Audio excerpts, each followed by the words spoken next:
Makanya kita sebagai masyarakat makhluk sosial dalam kehidupan sehari dalam berkumpul dengan sesama manusia harus ada rasa saling mengalah, ya kan?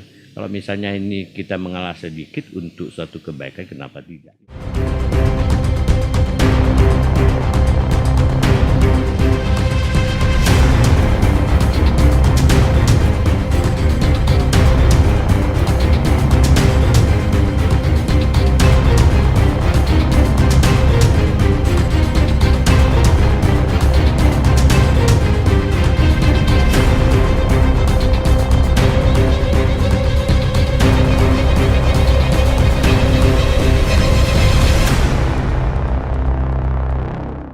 Assalamualaikum warahmatullahi wabarakatuh. Selamat sore dan salam sejahtera untuk kita semua. Kembali lagi di dialog bersama tokoh agama yang merupakan kerjasama antara Forum Kerukunan Umat Beragama, Kantor Wilayah Agama Provinsi Kalimantan Barat, dan Institut Agama Islam Negeri Pontianak. Telah hadir bersama kita pada kali ini Pak Suryanto mewakili Matakin, Pak ya. Benar. Konghucu, selamat datang Pak di Dialog Kerukunan pada kesempatan kali ini. Dan terima kasih Pak Sur sudah hadir. Sebagaimana biasa mungkin nanti Pak Sur memperkenalkan diri dulu Pak. Dan nanti kita bisa lanjutkan bincang-bincang kemudian Pak ya. Silakan Pak Sur. Baik, terima kasih Pak. Nama saya Suryanto BSCSH. Saya sebagai Sekretaris Majelis Tinggi Agama Konghucu Indonesia Kalimantan Barat, juga sebagai pengurus FKUB Kota Pontianak. Terima kasih Pak Sur. Jadi pengurus Matakin Provinsi Pak ya, dan pengurus FKUB Kota Pontianak.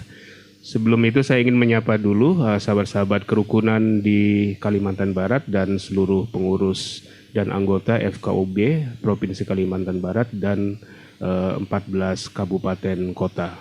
Jangan lupa untuk yang menyaksikan dialog ini bisa ditonton di 3 channel YouTube sekaligus. Pertama FKUB Kalimantan Barat, Kantor Wilayah Agama Provinsi Kalimantan Barat, dan IAIN Pontianak. Pak Sur, apa kabar nih hari ini? Kabar baik. Baik, alhamdulillah ya. Sebagaimana kita tahu Pak Sur, hari-hari ini banyak sekali tantangan tokoh-tokoh agama Pak Sur ya di dalam menyikapi problem kebangsaan dan negara kita hari ini, bahkan juga mungkin di daerah-daerah di seluruh Indonesia. Nah, tentu setiap agama atau lembaga agama punya tanggung jawab moral untuk menjaga kerukunan, menjaga harmoni, menjaga perdamaian demi tegaknya negara kesatuan Republik Indonesia. Karena kita tahu di dalam sejarah Indonesia itu lahir justru karena berangkat dari keragaman dan kemajemukan sebagai modal sosial yang sangat besar. Nah, Pak Sur, bagaimana merespon atau menanggapi problem-problem sosial bangsa ini pada hari-hari ini, Pak? Ya, terima kasih Pak. Nah, kita semua tahu bahwa negara kita ini majemuk ya, terdiri dari banyak suku bangsa, begitu juga agama dan agama yang formal di Indonesia. Jadi ya kita memang semua berharap rakyat atau masyarakat Indonesia itu harus akur, rukun, ya, agar negara bisa maju. Nah, akan tetapi kita tidak juga bisa menyangkal bahwa di dalam hidup bermasyarakat pasti ada gesekan-gesekan. Ya.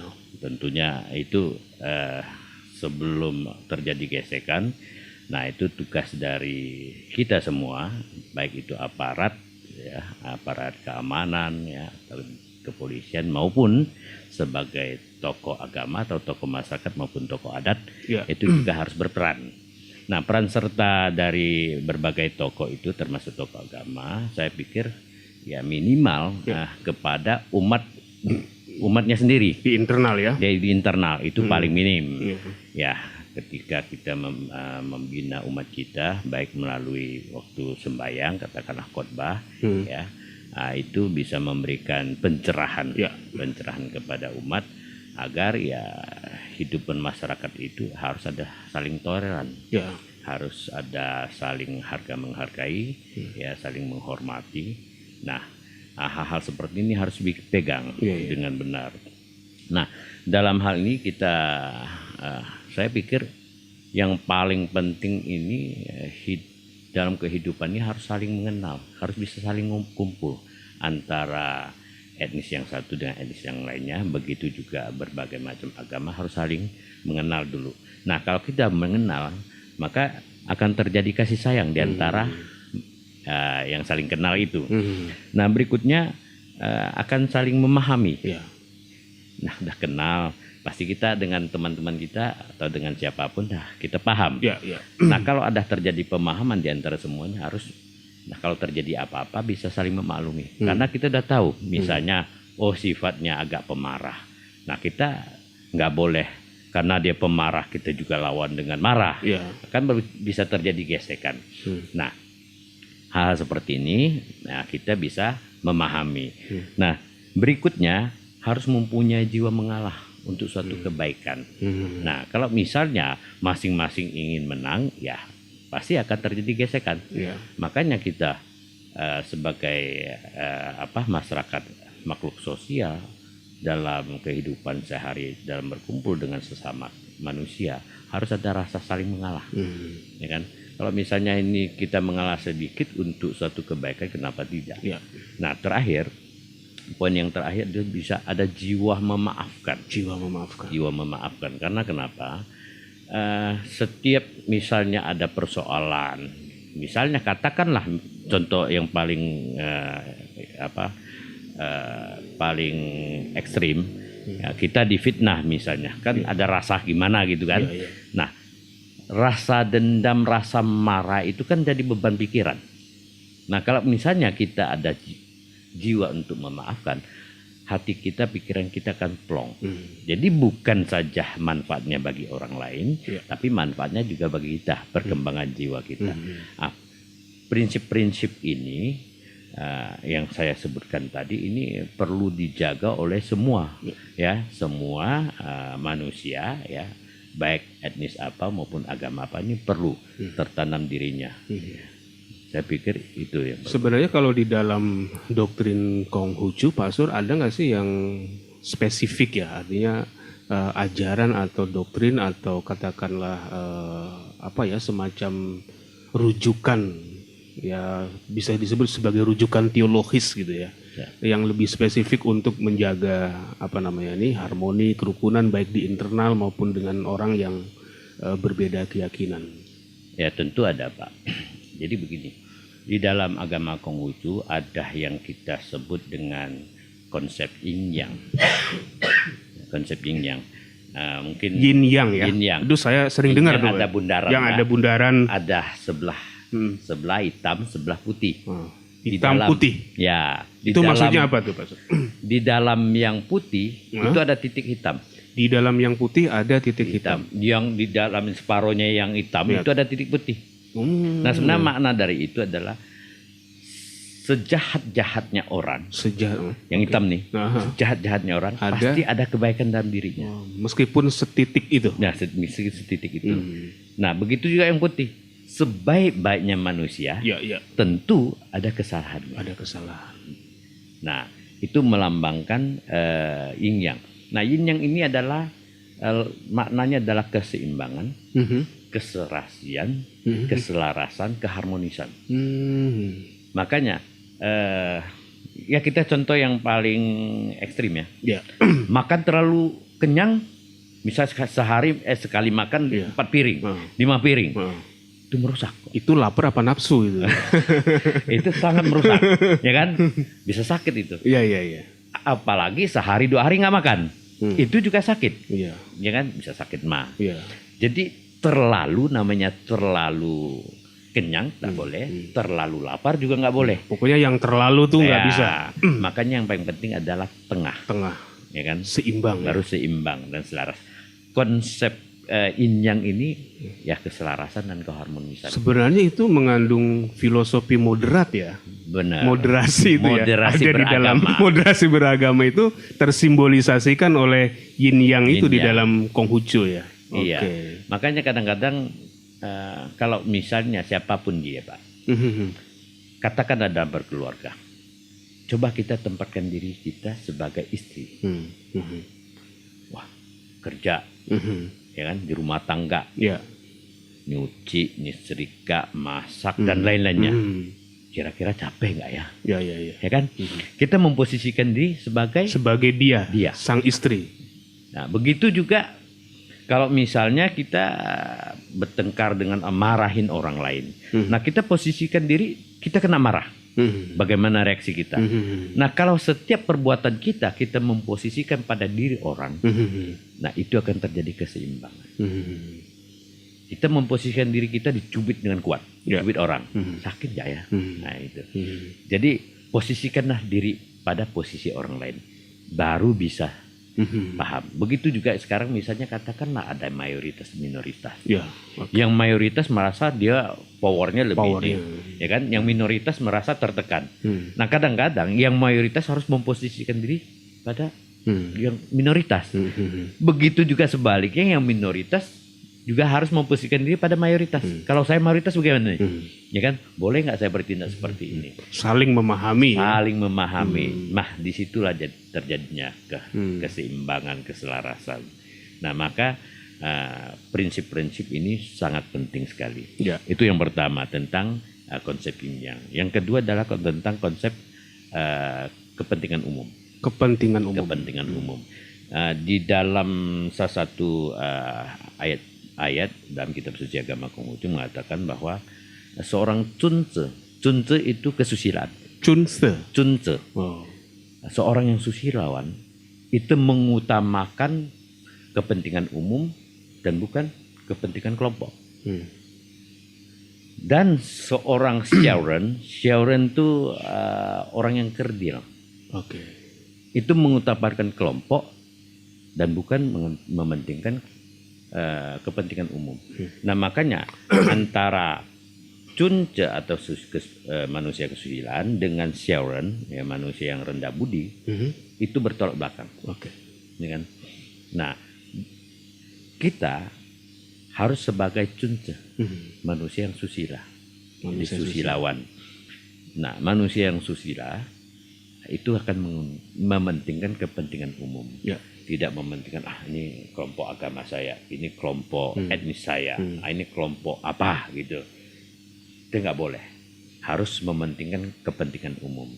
Nah kalau misalnya dalam ukuran negara ya kepentingan nasional. Konteksnya gitu ya. Itu yang kedua, konsep yang kedua. Konsep berikutnya adalah tentang konsep semuanya saudara. Semuanya saudara. Semua kita saudara. Ya, itu ada dalam salah satu ayat dalam Sabda Suci pasal 12 ayat 5. Di situ mengatakan bahwa di 4 penjuru lautan semuanya saudara. 4 penjuru lautan. Di 4 penjuru lautan. Arti dari 4 penjuru lautan itu dunia. Di dunia itu semuanya saudara. Nah, memang ayat ini sangat cukup terkenal, cukup dikenal oleh umat Konghucu, karena memang sering dipakai di 4 penjuru lautan semuanya saudara. Jadi apakah dia bule, apakah dia warna kulit hitam, atau apakah dia orang Asia yang sawo mateng, ya kan, atau agama apapun, sama saudara. Sepanjang dia datang dari salah satu 4 penjuru dunia tadi ya. Luar biasa ajaran Konghucu nih ya. Terus begini Pak Sur, ini kan itu kan semacam doktrin atau filsafat atau pandangan teologis atau filsafat Konghucu Pak Sur ya. Nah karena agama-agama ini kan mengorganisasi ya, banyak sekali organisasi-organisasi dari agama. Nah sebagai organisasi misalnya Matakin gitu, kira-kira ada nggak langkah-langkah atau program-program dan langkah-langkah strategis untuk menurunkan tadi ajaran-ajaran yang mulia tadi di dalam konteks pergaulan baik internal maupun eksternal? Memang dalam hampir semua agama ya kurang lebih sama, bahwa nilai dari kitab suci itu, nilai dari agama itu akan menjadi budaya. Ya. Akan menjadi budaya. Jadi karena kita acuannya adalah kitab suci, ya. Jadi lama kelamaan yang kita jalankan ini menjadi suatu budaya, kebiasaan, di kebiasaan. Nah, saya lihat hampir setiap agama seperti itu, ya kan? Nah, kebiasaan-kebiasaan yang baik inilah, ya kan, yang menjadi dasar kita dalam hal bergaul dengan sesama kita, sesama manusia.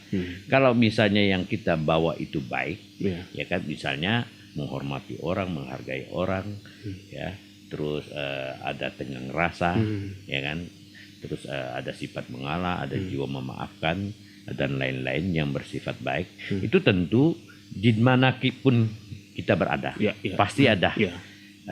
Dihargai, juga ada kasih sayang di antara sesama, walaupun itu berbeda etnis atau berbeda agama. Terus gini Pak Sur, biasanya kalau di dalam agama-agama itu kan ada peribadatan atau simbolisasi gitu Pak Sur ya. Dan kalau di Konghucu ini ada nggak budaya yang itu mencerminkan bentuk bagaimana membangun toleransi atau harmoni? Itu biasanya disimbolisasi dalam bentuk budaya apa kalau di dalam Konghucu? Kalau agama Konghucu agak sedikit identik dengan Tionghoa ya. Tionghoa ya. Ya. Jadi kalau budaya Tionghoa itu kan ada namanya naga, nah itu dia. Ada barongsai, dan lain-lain. Jadi sebenarnya ada sejarahnya juga sih tentang naga, ya kan. Ketika Nabi Konghucu mau lahir, itu memang dijaga oleh dua naga. Ya, itu sejarahnya seperti itu. Memang banyak ya orang yang tidak tahu tentang budaya itu, dikira ini dongeng. Ya kan? Apakah benarnya ada naga, ya kan? Tetapi ternyata di dalam sejarah agama Konghucu bahwa ketika Konghucu sebelum lahir ada muncul dua naga untuk menjaga.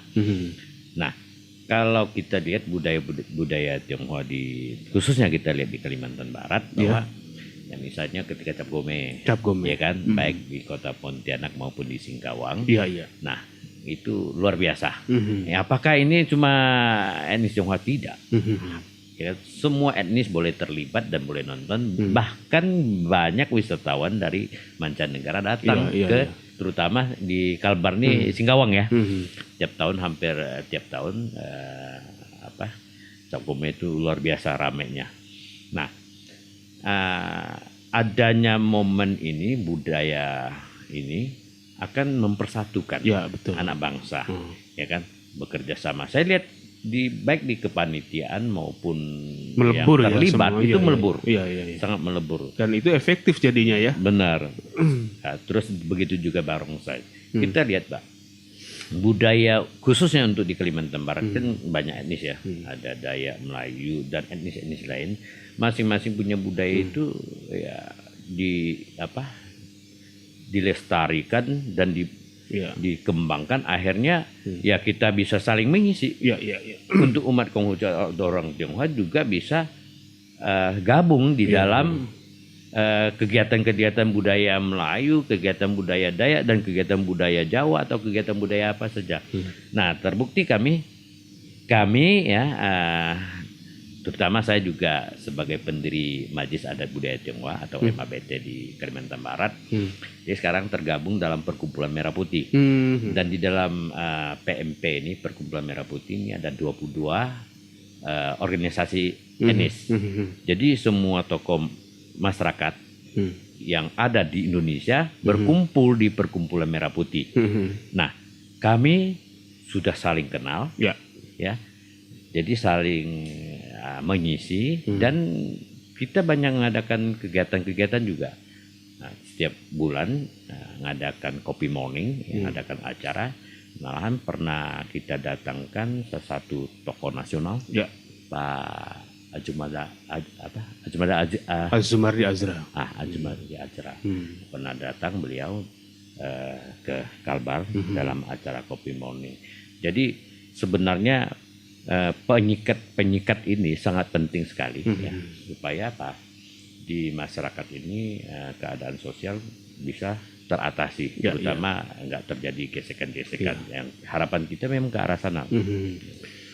Terima kasih sekali nih Pak Suryanto, banyak sekali memberikan pencerahan. Mungkin terakhir Pak, apa yang bisa dipesankan untuk umat beragama Pak di Kalbar, baik di internal Konghucu maupun umat yang lain di dalam rangka membangun kerukunan dan terus merawat harmoni di tengah-tengah bangsa yang sangat membutuhkan persatuan dan persaudaraan Pak Sur.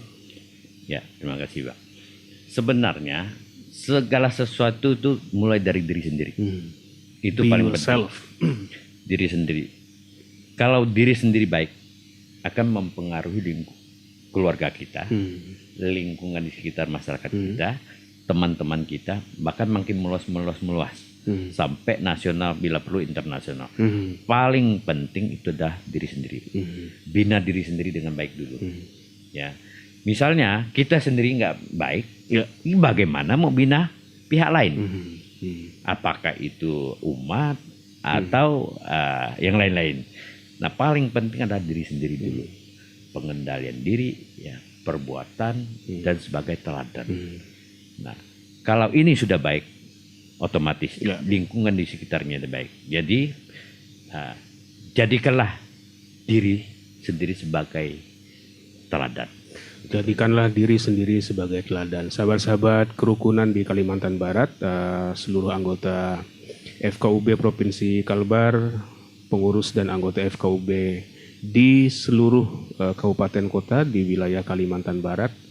Terima kasih Pak Sur sudah membersamai kita pada kesempatan hari ini. Banyak sekali pencerahan dari Pak Sur, dari Matakin mewakili Konghucu, baik nilai-nilai teologis, nilai-nilai falsafah, nilai-nilai sosial, sebagai pemicu untuk melahirkan kerukunan dan perdamaian. Kita semua sebenarnya saudara, karena itu rawat terus persaudaraan kita untuk membangun bangsa dan negara agar terus maju dan jaya ke depan. Terima kasih, sampai jumpa lagi di seri dialog kerukunan bersama tokoh agama. Saya mohon pamit mundur diri. Assalamualaikum warahmatullahi wabarakatuh. Selamat sore dan salam sejahtera untuk kita semua.